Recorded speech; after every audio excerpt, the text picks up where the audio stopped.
Mafia Atiq Ahmad और अशरफ के shootout के बाद में उसके इलाके चकिया में क्या हाल है वो दिखाने के लिए यूपी तक आज ग्राउंड जीरो पर पहुंचा है और हम आपको दिखाते हैं तस्वीर। ये जगह, ये घर अतीक अहमद का एक समय में इस पूरे क्षेत्र की एक सल्तनत थी, आज ढह चुकी है। मकान तो पहले ही ढह गया था लेकिन अब परिवार भी ढह गया है क्योंकि असद इनकाउंटर में झांसी में मारा गया। उसके बाद परसों प्रयागराज में मेडिकल टेस्ट के लिए कॉलविन अस्पताल लाए जाने से लौटते समय 3 शार्प शूटर्स ने अतीक अहमद और अशरफ की गोली मारकर हत्या कर दी और उसके बाद में चकिया के इस इलाके में फिलहाल सन्नाटा नजर आ रहा है। सुरक्षा का कड़ा घेरा है। इस वक्त पुलिस के जवान यहां पर मौजूद हैं ताकि कोई भी स्थिति हो तो यहां पर पहले से पुलिस की मौजूदगी हो और इस जगह को संवेदनशील मानते हुए पुलिस के अधिकारी और जवान यहां पर मौजूद हैं।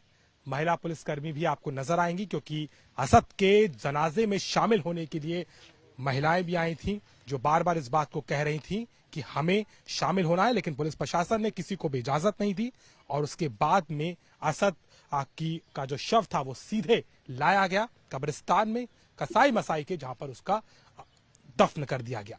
लेकिन सन्नाटा आप देखिए इस पूरे इलाके का। अब आपको आगे ले चलते हैं, दिखाएंगे कि चकिया के इस इलाके की गलियों का क्या हाल है क्योंकि ये वही जगह है जहां पर अतीक अहमद, अशरफ और उसके बेटे असद के चाहने वाले भी हैं, जिनको लगता है कि ये परिवार उनके लिए बहुत कुछ था, लेकिन इस परिवार ने कई परिवारों को तबाह कर दिया, कईयों की जान ली, कईयों के मकान हड़पे और जो रसूख अपने बंदूक के दम पर कायम किया वो आज खत्म होता नजर आ रहा है। ये देखिए आज की तारीख में दुकानें पूरी बंद है, घरों में लोग बाहर नहीं आ रहे। हालांकि कल की तुलना में आज फिलहाल जो है थोड़ा बहुत मूवमेंट यहाँ पर हो रहा है, लेकिन कोई भी ना बात करने को तैयार है, कोई बाहर नहीं निकल रहा। और हम आगे आपको ले जाते हैं, उस गली तक ले जाते हैं, दिखाते हैं कि जहां पर असद के जनाजे में शामिल होने के लिए बड़ी संख्या में महिलाएं पहुंची थी, विरोध कर रही थी, लेकिन पुलिस प्रशासन ने तगड़ा पहरा रखा था और उन सबको वहां से बाहर कर दिया था। अब इस गली में सन्नाटा देखिए, ये वो गली है जहां उस दिन भारी संख्या में महिलाएं पहुंची थी, लोग आना चाह रहे थे, लेकिन आज इस पूरी गली में सन्नाटा पसरा है, घर के बाहर कोई नहीं निकल रहा। यानी चकिया के उस इलाके में चाक चौबंदी है पुलिस की, लेकिन उसके साथ ही लोगों में भी अब अतीक अहमद से कोई रिश्ता रखने या उससे बात करने से गुरेज खा रहे हैं। जिस तरीके से पूरा मामला हुआ, झांसी में इनकाउंटर होता है असद का, उसके बाद में परसों की घटना जब कॉलविन अस्पताल में अतीक अहमद और अशरफ की गोली मार करके हत्या कर दी गई, ये शूटआउट होता है, उसके बाद में सन्नाटा ही सन्नाटा चकिया के इस इलाके में है। लोग बातचीत नहीं कर रहे और इस बात का आभास हर एक को हो गया है कि माफिया को लेकर के जो कार्रवाई हुई, भले ही असद इनकाउंटर में मारा गया हो और अतीक अहमद और अशरफ की जो गोली मार करके हत्या कर दी वो विवादों के घेरे में है। पुलिस की तफ्तीश चल रही है, पुलिस पर भी सवाल हो रहे हैं, लेकिन एक तरफ कई ऐसे परिवार हैं जिन्होंने राहत की भी सांस ली है, जिनके घर कब्जाए गए, जिनके परिवारों को खत्म किया गया, जिन लोगों ने मुकदमे लिखवाए। 100 से ज्यादा मुकदमे अतीक अहमद पर थे, 50 से ज्यादा मुकदमे अशरफ पर थे और असद जिसने पहली ही वारदात को ऐसा अंजाम दिया कि मौत के घाट उसे यूपी एसटीएफ ने उतारा, इनकाउंटर में उसकी मौत हो गई। लेकिन चकिया का इलाका और अतीक अहमद का वो घर जो एक समय में इस बात की का गवाही था कि किस तरीके से अतीक अहमद का साम्राज्य है, और आज उसकी तस्वीर आप आखिरी बार देख लीजिए क्योंकि यहां पर अब आपको कोई नहीं दिखाई देगा।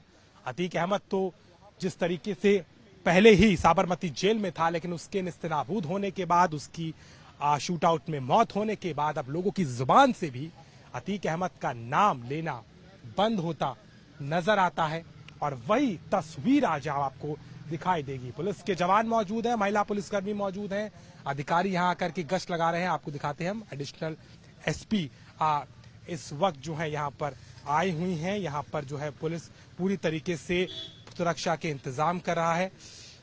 मैडम, जिस तरीके से सुरक्षा के पूरे इंतजाम है इस वक्त हम देख रहे हैं चकिया में, क्या कुछ इंस्ट्रक्शंस आपने दिए हैं? थोड़ा संवेदनशील हो सकता है मामला। फिलहाल ऐसी कोई सूचना नहीं है, हम लोग अलर्ट हैं। कितनी मैडम टुकड़ियां यहाँ पर लगाई गई? हम देख रहे हैं महिला पुलिस भी है, पुलिस भी है। कितना यहाँ पर आप लोग डिप्लॉयमेंट दिया हुआ है? इन टोटल तो नहीं बता पाऊंगी, वो आप जिले से लीजिए, ठीक है, लेकिन पर्याप्त फोर्स है। एंड वी आर संवेदनशीलता नहीं है, पूरी तरीके से कंट्रोल में इस समय मामला। फिलहाल पूरी तरह कंट्रोल में है और हम लोग पूरी तरह अलर्ट है।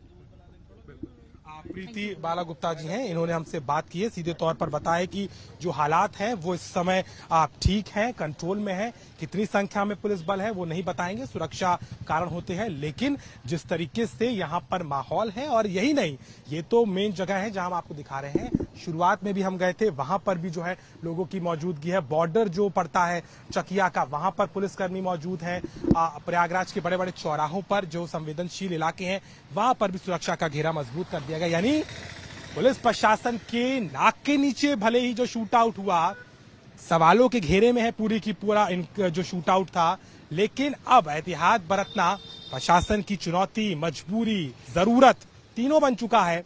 और यही कारण है कि चकिया का इलाका चाक चौबंद है। उत्तर प्रदेश की पुलिस से सन्नाटा है उन गलियों में जहां अतीक का नाम लिया जाता था, और कोई भी अब कुछ नहीं कह रहा, क्योंकि जिसकी बादशाहत में तमाम लोग यहां रह रहे थे वो अब नहीं है। और अतीक अहमद प्रयागराज के चकिया इलाके के लिए अब अतीत होता नजर आता है। प्रयागराज से कैमरामैन रोहित के साथ अभिषेक मिश्रा, यूपी तक।